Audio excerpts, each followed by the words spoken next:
Assalamualaikum warahmatullahi wabarakatuh. Pada kesempatan kali ini, saya ingin mempresentasikan hasil penelitian saya dengan judul Analisis Kepuasan Audiens Terhadap Konten Berita Digital. Sebelumnya, izinkan saya untuk memperkenalkan diri saya terlebih dahulu. Saya Abdul Aziz Fatur Rahman dengan NIM 4523201. Baik, yang pertama di sini adalah latar belakang. Perkembangan teknologi telah mengubah cara masyarakat mengakses berita, terutama melalui platform digital. Generasi muda semakin bergantung pada berita digital karena kemudahan kecepatan aksesnya. Namun, tantangan seperti kredibilitas, kedalaman informasi, dan objektivitas masih menjadi perhatian. Jika berita tidak memenuhi ekspektasi, audiens cenderung beralih ke sumber lain. Nah, jadi topik analisis kepuasan audiens terhadap konten berita digital dipilih karena di era digital, berita menjadi lebih mudah diakses, tetapi tidak semua kontennya mampu memenuhi ekspektasi audiens. Kredibilitas, objektivitas, dan kedalaman informasi masih menjadi tantangan utama dalam berita digital. Oleh karena itu, topik ini dipilih untuk menganalisis kepuasan audiens terhadap berita digital dan mencari faktor-faktor yang dapat meningkatkan kualitas serta kepercayaan terhadap informasi yang disajikan. Hasil penelitian ini diharapkan dapat memberikan wawasan bagi penyedia berita dalam menyajikan konten yang lebih relevan, akurat, dan menarik bagi pengguna. Tujuan penelitian. Jadi, tujuan penelitian ini bertujuan untuk menguji kemampuan mahasiswa dalam menerapkan konsep statistik dalam konteks penelitian ilmu komunikasi, khususnya dalam mengkaji analisis kepuasan audiens terhadap konten berita digital. Mengetahui faktor-faktor yang mempengaruhi kepuasan audiens terhadap berita digital, serta memberikan wawasan bagi penyedia berita dalam meningkatkan kualitas konten agar lebih relevan, kredibel, dan menarik bagi pengguna. Nah, metode pada penelitian ini, saya menggunakan metode purposive sampling. Metode ini memungkinkan saya untuk memilih audiens berdasarkan kriteria tertentu yang relevan dengan penelitian, seperti usia, frekuensi pengaksesan berita digital. Dengan pendekatan ini, dapat memperoleh data yang lebih mendalam dan representatif mengenai kepuasan audiens terhadap konten berita digital. Dengan demikian, data yang diperoleh diharapkan dapat memberikan gambaran yang lebih akurat dan mendalam mengenai kepuasan audiens. Nah, berikut adalah hasil analisis dari penelitian saya. Menurut gambar di samping, secara keseluruhan, hasil ini menunjukkan bahwa kelompok usia 18-22 tahun mendominasi data dengan penyebaran yang relatif kecil. Jika survei ini dilakukan dalam konteks akademik atau lingkungan pendidikan, maka hasil ini dapat menunjukkan bahwa responden sebagian besar merupakan mahasiswa atau individu dalam tahap transisi menuju kedewasaan. Oleh karena itu, temuan ini dapat menjadi dasar dalam pengambilan keputusan atau perancangan program yang ditargetkan untuk kelompok usia ini. Mengingat bahwa mereka merupakan kelompok yang cukup dominan dalam populasi survei ini. Nah, berikut adalah hasil perhitungan statistika deskriptif, yaitu MEAN atau rata-rata yaitu 20,93 tahun, dengan median atau nilai tengah 20,29 tahun. Terus modus, nilai yang paling sering muncul yaitu 19,95 tahun, dengan standar deviasi 2,89 tahun. Yang selanjutnya, yaitu dengan pertanyaan jenis kelamin.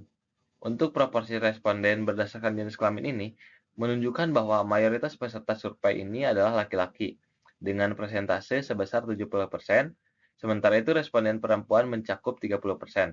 Dari total 30 responden, temuan ini mengindikasikan bahwa laki-laki cenderung lebih banyak terlibat dalam survei ini. yang dapat mencerminkan tingkat ketertarikan atau kebiasaan konsumsi berita yang lebih tinggi di kalangan laki-laki dibandingkan perempuan. Nah, pada penelitian ini kita tidak bisa menampilkan mean maupun median karena pada jenis kelamin ini data ini bersifat nominal. Jadi kita tidak bisa menghitung mean atau median, tetapi kita bisa menghitung modus yaitu sebesar 70%.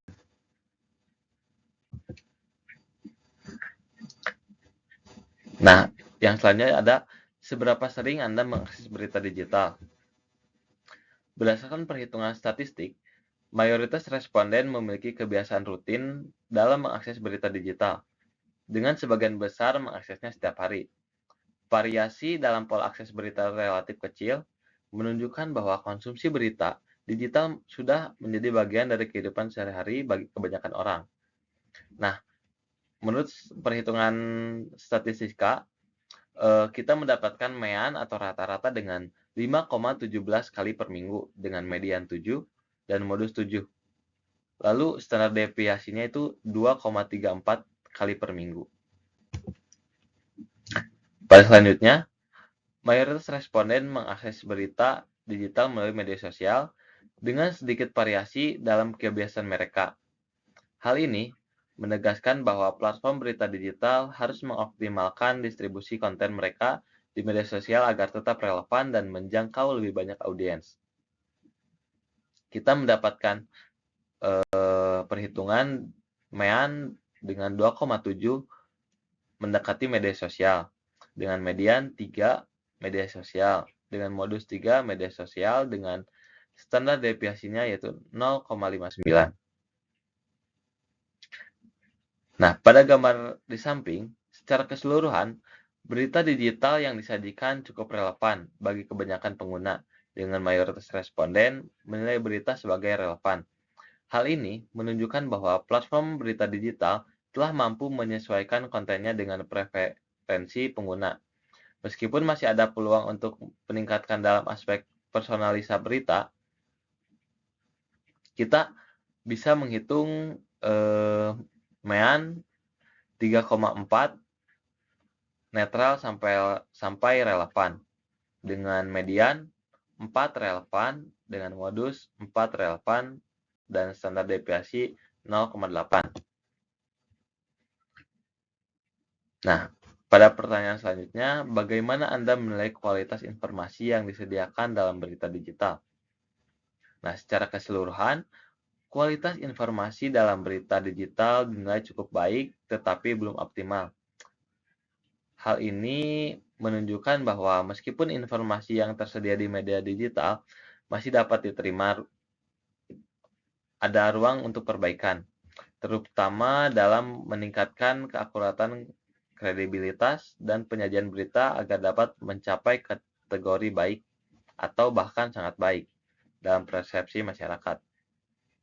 Nah, kita mendapatkan perhitungan statistika deskriptif dengan mendapatkan mean atau rata-rata dengan 3,33, dengan median 3,0, dengan modus 3.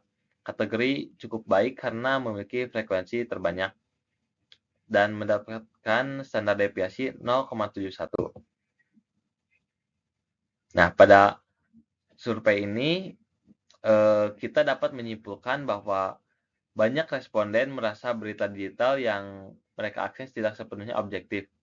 Mayoritas responden memiliki kategori kadang-kadang yang menunjukkan bahwa ketidakobjektifan berita terjadi cukup sering tetapi tidak terlalu.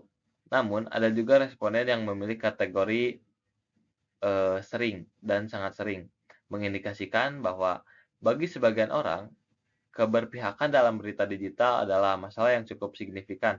Secara keseluruhan, hasil ini menunjukkan bahwa ada kekhawatiran terhadap objektivitas berita digital, sehingga penting bagi penyedia berita untuk lebih transparan dan independen dalam menyajikan informasi. Nah, pada survei kali ini, kita mendapatkan hasil hitungan statistika deskriptif dengan mendapatkan mean atau rata-rata dengan 3,35 dan median 3,0 dan modus 3. Kategori kadang-kadang karena memiliki frekuensi terbanyak dan standar deviasi 0,80. Selanjutnya, dari hasil survei ini kita dapat menyimpulkan bahwa mayoritas pengguna menilai akses atau penggunaan platform berita digital sebagai cukup mudah. Hanya sedikit yang merasa kesulitan dalam mengakses berita, sementara sebagian kecil menganggapnya sangat mudah. Secara keseluruhan, platform berita digital sudah cukup user-friendly, tetapi masih ada ruang untuk perbaikan agar lebih banyak pengguna merasa bahwa aksesnya sangat mudah.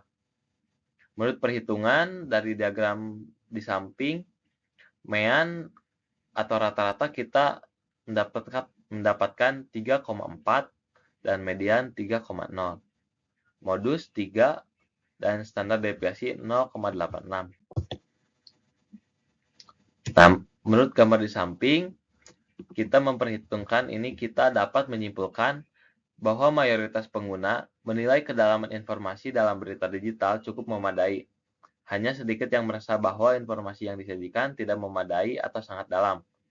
Secara keseluruhan, berita digital cukup mendalam, tetapi masih ada ruang untuk perbaikan agar lebih banyak pengguna merasa bahwa kedalaman informasi benar-benar memadai dan berkualitas tinggi.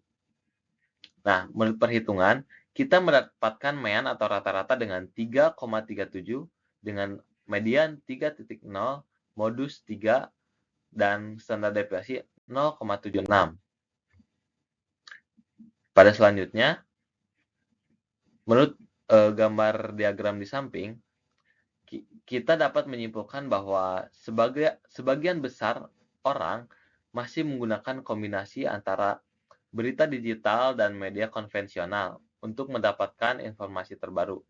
Namun, berita digital tetap menjadi pilihan utama dibandingkan media konvensional saja, yang berarti transisi menuju media digital semakin kuat.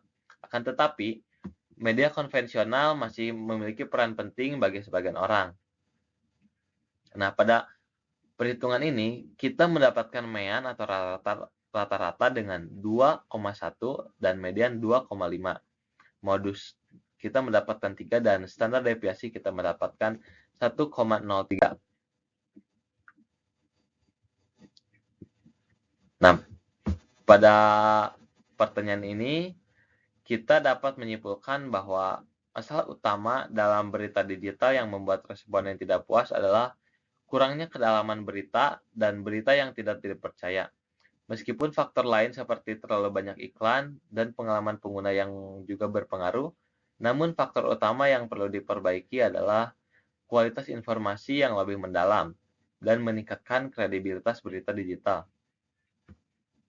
Kita mendapatkan perhitungan statistika deskriptif dengan mean atau rata-rata 2,23, median 2,0, modus 1, karena kategori kurangnya kedalaman berita memiliki frekuensi terbanyak, dan standar deviasi 1,23. Nah, baik, yang selanjutnya di sini ada uji hipotesis. Di sini saya menggunakan uji hipotesis ANOVA. Nah, berdasarkan hasil uji ANOVA yang ditampilkan dalam tabel, dapat disimpulkan bahwa model regresi yang digunakan signifikan dalam menjelaskan variabel dependen, yaitu konten berita digital. Hal ini ditunjukkan oleh nilai F sebesar 17,852 dengan tingkat signifikan 0,000 yang berada di bawah 0,05. Dengan demikian, terdapat hubungan yang signifikan antara kepuasan audiens sebagai predikator terhadap konten berita digital. Artinya, kepuasan audiens memiliki pengaruh yang nyata terhadap kualitas atau keterimaan konten berita digital. Baik, yang terakhir di sini ada kesimpulan. Berdasarkan hasil penelitian menunjukkan bahwa kepuasan audiens terhadap berita digital dipengaruhi oleh kualitas informasi, kemudahan akses, dan kredibilitas. Mayoritas audiens berasal dari generasi muda yang lebih sering mengakses berita melalui media sosial. Meskipun berita digital memberikan kemudahan, masih terdapat tantangan seperti kurangnya objektivitas dan kedalaman informasi. Banyak audiens yang merasa berita digital terkadang kurang dapat dipercaya, sehingga media konvensional masih memiliki peran penting untuk meningkatkan kepuasan audiens. Penyedia berita digital harus menyajikan informasi yang lebih akurat, mendalam, serta mengurangi bias dan iklan yang mengganggu agar tetap relevan dan dapat dipercaya oleh pengguna. Nah, mungkin sekian hasil presentasi dari penelitian saya dengan judul analisis kepuasan audiens terhadap berita digital. Saya tutup presentasi kali ini. Saya ucapkan terima kasih.